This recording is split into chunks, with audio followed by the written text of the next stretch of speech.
Shalom kekasih-kekasih Tuhan, selamat pagi.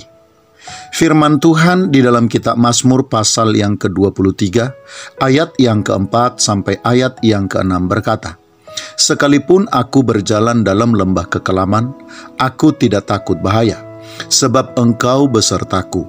Gadamu dan tongkatmu itulah yang menghibur aku. Engkau menyediakan hidangan bagiku di hadapan lawanku. Engkau mengurapi kepalaku dengan minyak, pialaku penuh melimpah. Kebajikan dan kemurahan belaka akan mengikuti aku seumur hidupku, dan aku akan diam dalam rumah Tuhan sepanjang masa." Kekasih-kekasih Tuhan, meskipun tidak selalu dan tidak akan menjadi pengalaman hidup untuk seterusnya dan untuk selamanya, namun demikian, lembah kekelaman dan air mata pasti akan dilewati dan dialami oleh setiap orang di dalam hidupnya. Pasti ada saatnya dan akan tiba waktunya air mata seseorang akan menetes, bahkan akan bercucuran, karena penderitaan dan kesakitan yang ditimbulkan dan diakibatkan oleh sukarnya dunia ini.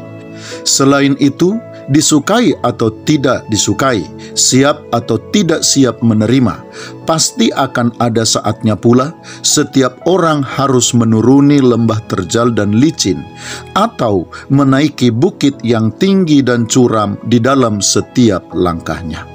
Hal itulah kekasih-kekasih Tuhan yang sedang dialami oleh pemazmur di dalam hidupnya, sebagaimana ia gambarkan dengan baik di dalam ayat bacaan kita pagi ini. Pemazmur sedang mengalami di mana ia harus berjalan di lembah kekelaman dan air mata. Namun kita juga bisa melihat kematangan diri pemazmur dalam menghadapinya. Pemazmur tidak membiarkan dirinya hidup di dalam kekecewaan dan kekhawatiran, apalagi dalam ketakutan. Pemazmur sangat meyakini bahwa Tuhan selalu menyertai, bahkan akan selalu ada baginya. Bukan hanya untuk menjagai dan melindungi dirinya, tetapi bahkan untuk menyediakan segala yang perlu baginya. Kekasih-kekasih Tuhan, tantangan utama kita agar kita bisa menang terhadap kesukaran dunia ini sesungguhnya bukanlah lembah kekelaman dan air mata tersebut. Karena jika sekiranya pun kita bukanlah anak-anak Tuhan, kita juga pasti akan mengalami hal itu di dalam hidup kita.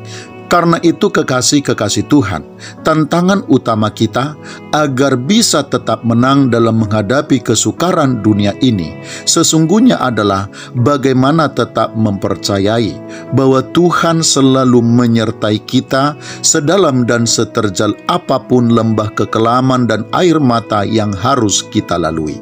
Bahwa kita harus meyakini Tuhan tidak pernah membiarkan kita berjalan sendiri. Ia selalu ada dan akan selalu ada memegang tangan kita. Bahkan Ia pun akan selalu menyediakan segala yang kita perlukan di dalam setiap langkah hidup kita. Selamat pagi, Tuhan Yesus memberkati. Shalom.